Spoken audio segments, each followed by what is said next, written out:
Hello, everyone. Dr. Nathan Verma here with another edition of Things I Didn't Learn in Med School. I was going to talk about difficulties in private practice in the modern medical era and also talk about Medicare Advantage and Medicare Advantage plans and how they might not be advantageous to patients and to the physicians out there. But this past weekend, my mentor, Derry Malanga, passed away from a long battle of cancer. He was actually doing really well for many years, and it came back. And not to get too much into details, unfortunately, he passed over the last weekend. Um, it took me, and it's still taking me a lot of time to kind of process a lot of these things. Um, I don't think death is ever easy, especially when it's someone close to you, someone that you learned from, someone that you admired. Um, I could go on and talk about him and how he influenced me and how he has influenced thousands across the U.S. and indirectly, and probably tens of thousands more um, directly or indirectly across the U.S. and across the world. Um, but without getting too far into that, I thought I would just say that if you do have interest in seeing what I have to say, I did make a post about it on all my social media, on LinkedIn, um, Instagram, Twitter. Um, but yeah, if you did know him, you clearly know what type of individual he was and what his mission was. He actually did sports medicine training. He also had a pain background, but he realized that he was just kicking the can down the road and he wasn't really helping patients out. So he decided to go really big into the regenerative medicine world and changed his whole structure of his practice and brought on some good partners, and it really just changed the whole outlook of what he was able to do. And in the later part of his career, he went very, very heavy into what is the data behind what we're doing to help people out, and specifically with the regenerative medicine protocols, because we don't have great protocols right now, and I think that was an important thing that he started, and his project has continued to go with his partners that are involved with that. So, no, I definitely hope that you guys do check him out. If you do did or do know him, to honor him respectfully, and yeah. So I think the reason I pivoted away from talking about those topics that I discussed earlier, and I'll probably punt those till next week and the next couple weeks because it's getting such a big topic that I'll probably have enough for 2 weeks of content. But I think tonight I would just like to talk about some key things that you would look for looking for a mentor.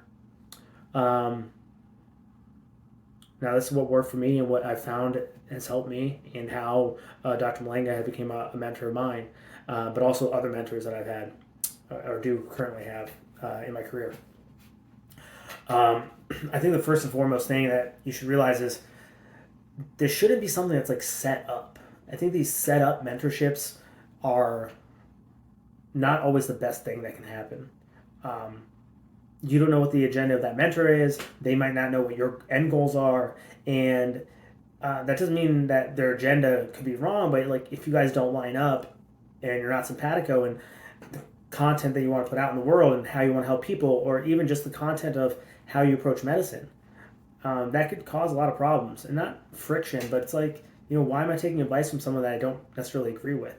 Um, I think you should take advice from lots and lots of sources and really keep your mind open.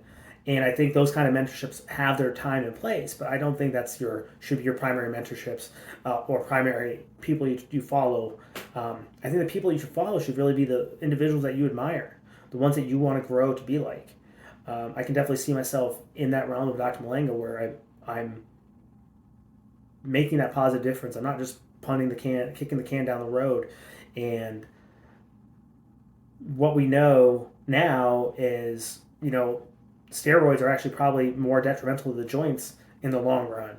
But we still do knee injections. We do epidural steroid injections. We don't know if those are detrimental in the long run. A recent study came out saying how non-steroidal anti-inflammatories and even steroids can cause chronic pain to be worse in the long run. So, this was the kind of topic Dr. Malanga was talking to me about. And back then, I was really big into the biohacking and the trying to hack everything about my life, and everything had a rhyme and reason and a bunch of stuff that didn't have any science behind it. Well, thankfully, over the years, and honestly, thanks to his help, I kind of sharpened up and realized that, the things that you should have some data behind it. Otherwise, you're just kind of doing hopeful wishing and wasting a lot of money.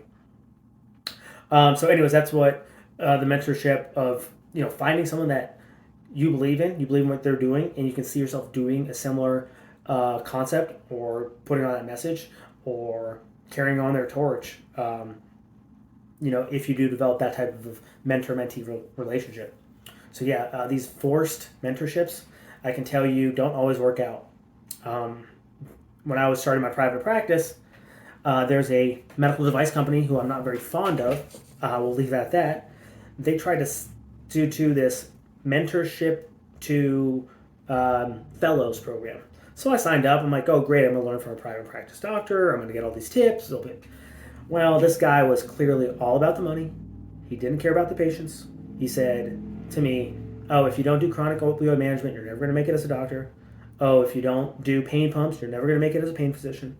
All these, whoa, what is it? Where's this coming from? And, it was a really short 30-minute conversation where he was talking down to me. So it's like, that doesn't gel with me.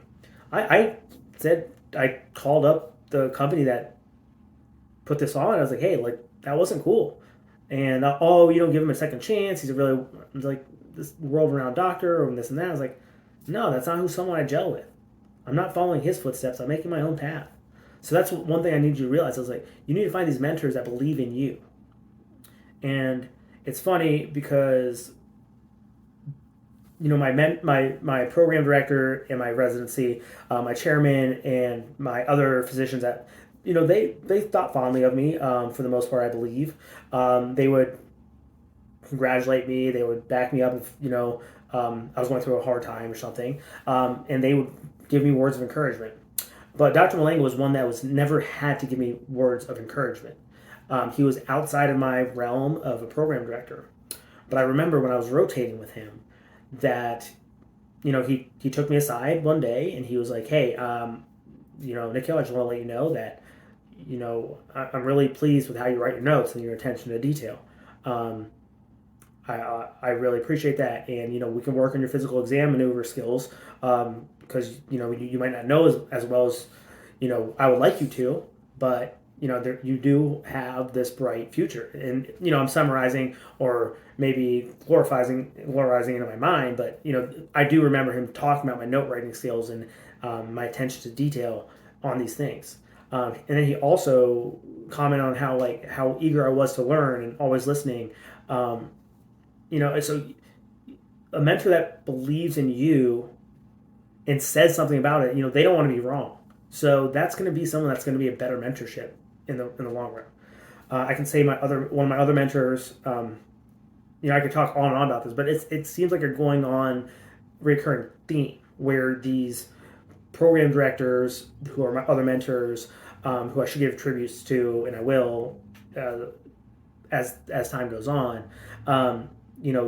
They've all pulled me aside and said similar things of I believe in you, or hey, you do a lot that we don't ask you to do, and I appreciate that. I just want to let you know that. Or one of my other, mentors, he told me, he's like, hey, just want to let you know, I'm kind of hard on you because I believe that you would really like this and you would really succeed at it. Those are the kind of mentors you want, right? You don't want people that are talking down to you. And even if they are hard on you, maybe that's the kind of kick in the butt that I needed. Because maybe I didn't believe in myself and they saw something in me that I didn't. Right? That's what you want. That's what you want in a mentorship. That's what you want in any relationship. You want someone that believes in you more than you believe in yourself. Until you start believing in yourself, and then you don't want to prove, you don't want to let them down. Yeah. So that's kind of how I think a mentorship works. I've been forced into mentorships with some mentees in the AAP-MNR and AAP, and there's nothing knocking on it. It's just like, I don't have much to offer you. Like, I'm happy to pick up the phone and talk to you, but if our lives and minds and our concepts aren't really lined up, then I don't know how much I can help you out. So, with that being said, if there's a mentor out there that you want to get along with and you do believe in, and they don't have time for you, you also have to respect that and be like, okay, that's fine, I understand. You move on. And if there's nothing wrong with having multiple mentors from different aspects of life or different parts of life or different stages of life. There's perfect mentors during intern year and then residency and then fellowship and then now post fellowship. And I still keep in contact with all these people, and they'll always pick up the phone if I call, if I text them, like, hey, I need to talk to you. They'll make time. So just something to keep in mind.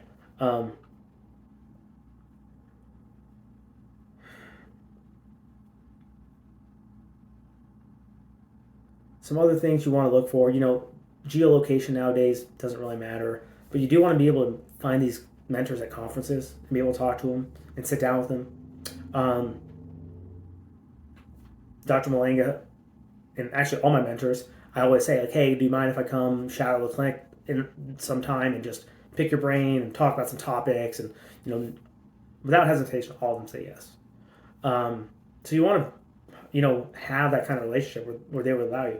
And now, I could easily pick up the phone and call someone down in Cincinnati, Ohio, I'm in Columbus, a couple hours away, and like, hey, I want to come talk to you. It's like, yeah, they'll say yes, but it's not the same relationship. You won't get that in-depth detail, like next order, third, fourth order questions that you might get with someone that's closer to you. Both personally close and maybe geographically close. I'm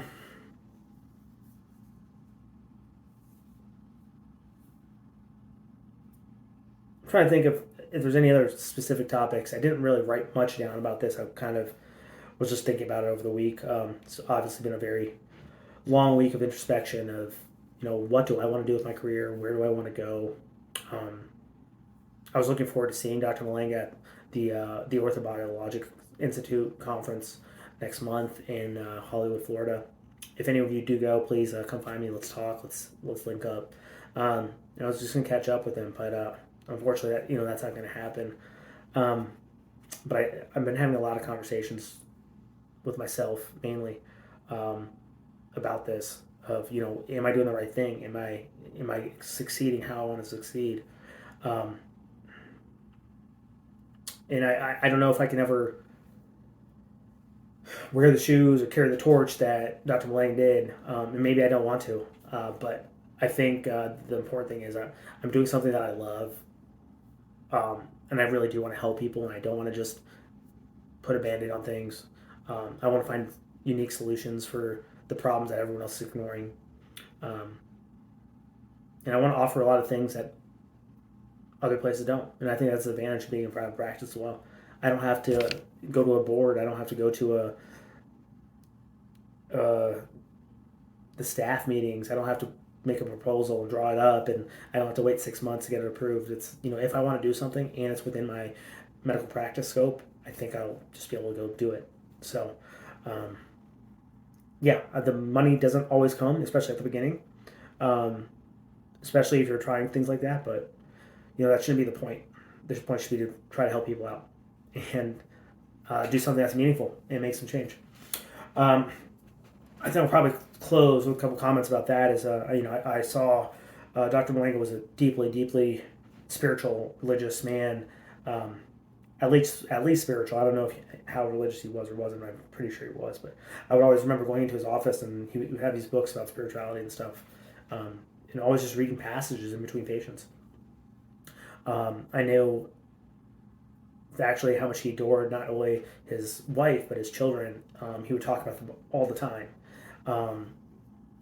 And he would carve out special time for like every single one of them. I think that's something so amazing, and I feel like it's something I don't do a good job of. And and all his staff at the New Jersey Regenerative Institute, they always spoke so highly of him and always had so much good positive feedback and just love, and admiration for him, and he would reflect that, and there's a reason why. He would always protect them. He would always help them. So, maybe that's the biggest point is that you aspire to be someone like this. That's a loving father, loving husband, admired by his staff, and just really going out there to do the good work and helping people out. So my hat's off to him, and my heart's out to his family, the New Jersey Regenerative Institute, to all those out there that have been influenced by him, directly and indirectly. Yeah, I know I said that before, but I think it's important because I don't think people realize how much influence he had in the total landscape of things. But all right, well, next week we'll talk about some of those private practice pitfalls that I was talking about, and talk about the Medicare Advantage things after that, and then hopefully we can start getting some guests on soon. I'm just trying to figure out and navigate how I can properly do interviews and make sure that it is streamlined officially. So, all right, everyone, have a good night. I'll talk to you soon.